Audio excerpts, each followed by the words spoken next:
Hello, it is Michelle, and I am here with a book haul today. I do not do many book hauls because I don't read many physical books, and therefore I don't have to order in chunks. I normally read on my Kindle e-reader. But Witty Novels tweeted a few weeks ago, and she was a little bit upset because she had just placed an order on bookoutlet.com the day before. And then that day, they had announced a 25% off sale on all their YA books. So she was, of course, upset, but I was excited to hear about the sale and decided to go check out their website. I try to be pretty frugal with getting my books. I know I read a lot, and I really don't like to pay more than $3 or $4 for a book that I read, unless it's something that I've just really been waiting for or really anticipating. So I was excited about this. I ended up getting 40 books for $106, and to me that's a steal of a deal. So I'm very pleased with what I got. This book haul will be in two parts because 40 books in one video, extremely too long. The first book that I got is actually not a novel. It's called Writing Magic by Gail Carson Levine, and it's a book about getting into writing, which is not something that I ever want to do. I love to read. I like to analyze it, but not so much that I would like to become a writer myself. But I am a teacher, and my students do have to write, and so I should probably take a little delve into writing a little bit creatively so that I can at least tell them that yes, I do write a little bit and be a good role model for them. Next up is The Killer's Tears by Anne-Laure Bondeau. I'm not sure if I'm pronouncing that name correctly. And the premise of this book just really sucked me in because I'd never heard of anything like it. Essentially, there is a murderer who comes up to a very remote house in southern Chile and kills the mother and father and spares the young man and starts to raise him. For a while, there's another man who's a stranger to both of them who lives in the house with them, and they start having some trouble with their food supply, and they need to go to the market in the next town, and all kinds of things happen. And it was just the weirdest story about your past and change and building a good future for yourself. I really liked it. I went ahead and read this, as you can tell. I pulled it out of the box the day that it arrived and finished it in 2 hours. It was a very quick read, and I really liked it. Next, I have The Beginning of After by Jennifer Castle, and typically I'm not a big fan of covers that are a photograph, but this one, she's just so contemplative that I thought it was very fitting. This story is about a young woman whose mother, father, and brother are killed in a car accident, and then she is sent to live with relatives that she's not very familiar with, and so all the struggles that are contained therein.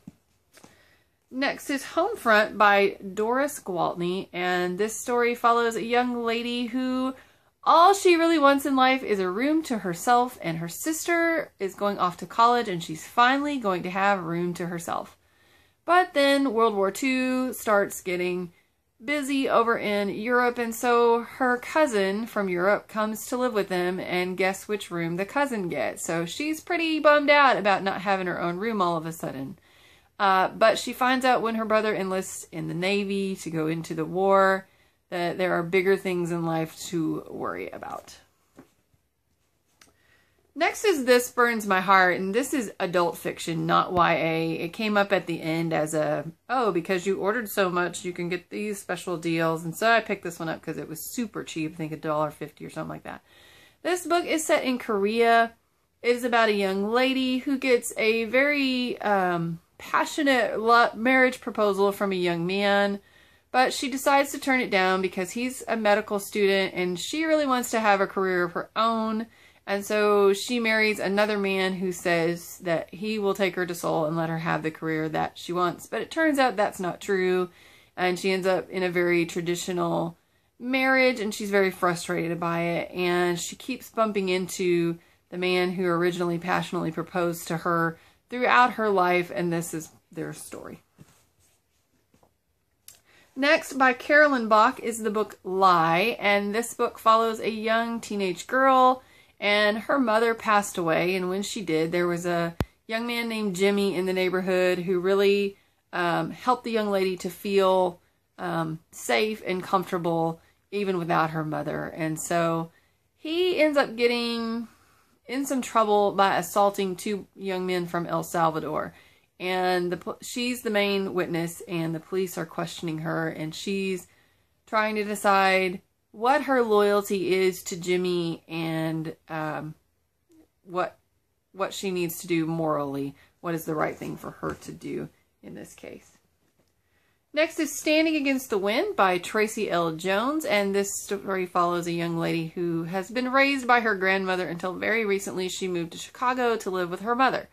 Well, her mother is not making the best choices, and the young lady is having a very hard time. She's not used to having to stick up for herself in such a rough neighborhood, and she actually cares about school, something that most of the kids in the neighborhood resent. But one fellow 8th grader has a younger brother, and he asked her to tutor his younger brother. And I'm sure there's a relationship that develops there, but she wants to go to a certain school to make sure that she is college bound for her future, and her mom and some other things are standing in her way. Next is Please Ignore Vera Dietz by A.S. King. This is actually already on my TBR list, even before the book outlet sale came up, so that's good that at least one of these was already on my TBR list. And this follows a young lady who is friends with a young man, but he asks her to keep lots of secrets for him. Then he ends up dying in kind of a mysterious, dark way, and she is trying to figure out how much she should or could reveal to shed some light on that situation. Next is Positively by Courtney Scheinmel, and it looks all bubbly and happy and contemporary, but I'm not sure how much of that is the case, because this follows a story. She's a teenager now, but when she was 4 years old, she and her mother tested HIV positive, and she kind of keeps a distance from everybody else, doesn't let anybody into her life. She lives with her dad and her stepmom now, but she has to take great care anytime she gets the sniffles or a cold, and make sure that her immune system is going to be strong and healthy. And her father sees kind of how withdrawn she is, and so suggests that she goes to a camp called Camp Positive, and there she meets lots of other teenagers who are HIV positive and learns that having companions is not always a bad thing. And next is Charm and Strange. This book was also already on my TBR list, and it's about a young man who's had a family tragedy, and because of that, he is sad and angry. He ends up at a party deep in the woods and has to make some kind of decision about the worth of lives. So, sounds crazy. Then I have What I Call Life by Jill Wolfson, and I have already read this book, but my copy was used.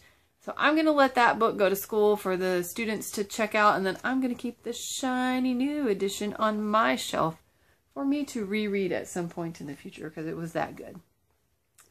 Then there's What They Always Tell Us, and the author is Martin Wilson, and this story follows two boys in high school. They are brothers, and one of them has done something at a party. The whole town knows about it. And the other brother just kind of wants away. And there's all kinds of other stuff going on in the book, like a relationship with the young boy next door, kind of idolizing one of the kids, and getting into running, and the other brother's best friend. So it sounds pretty complicated, but ultimately I think it's a story about brothers and how things changed. Then there is Jasper Jones by Craig Silvey, and this story is about Jasper Jones. He's kind of the Australian town's outcast, and he knocks on the window one night of a kind of bookish 13-year-old boy and really ends up changing that young man's life. I don't know if they go on adventures or get into trouble or what, but I would really like to find out. Then there is Breathing Room by Marcia Hales, and this book is set in Europe in 1940.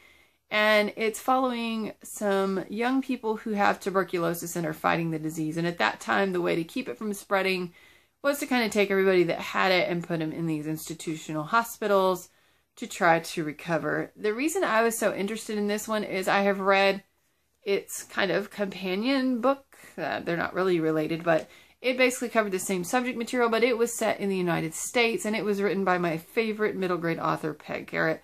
So I'm interested to see how they compare and contrast. Next is Scrawl, and this follows a young man in high school, and he is a bully, and he is running with a not-so-good crowd, and then they do something pretty bad. I don't know what it is. It just says on the back that it's pretty bad.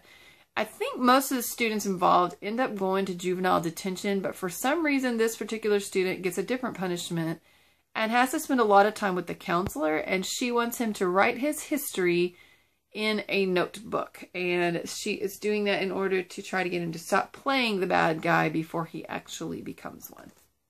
Sounds pretty good. The Girl Who Fell Beneath Fairyland and Led the Revels There by Catherine M. Valente. I have the first book to this series already. I have not gotten around to reading it, but this was so cheap I couldn't pass up the opportunity to get the second book. Next are two books by an author I hadn't heard of before this book outlet sale. His name is Brian Faulkner.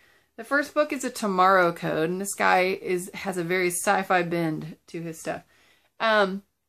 There are two young people in the story, one male, one female, and they are receiving these messages that are a series of ones and zeros, and they are trying to decode the message. In decoding the message, they figure out that the messages are being sent back in time. Well, since they're the ones receiving them, that means the messages are coming from the future.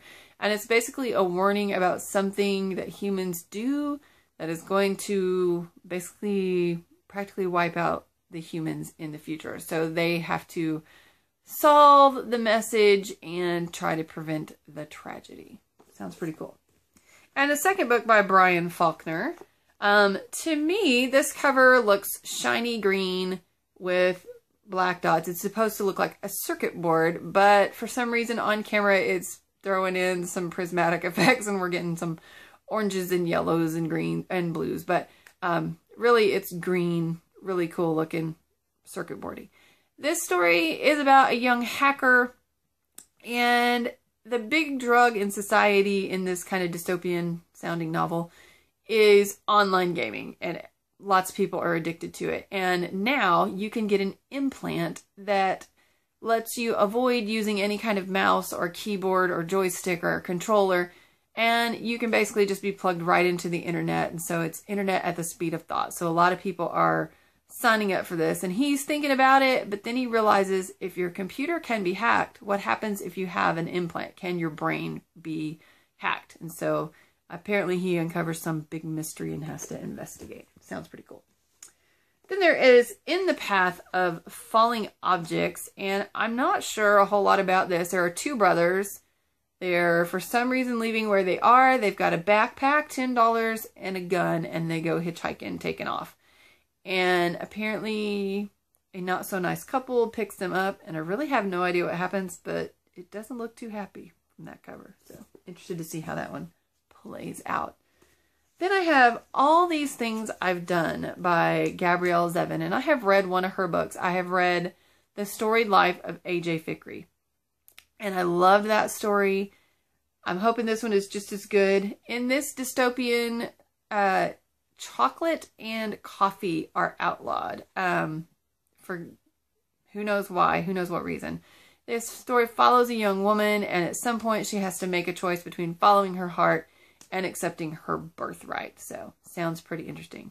Those are the first 20 books in my book haul. There will be a part 2 video coming soon with the last 20 books in this book haul. Thanks for watching. Happy reading.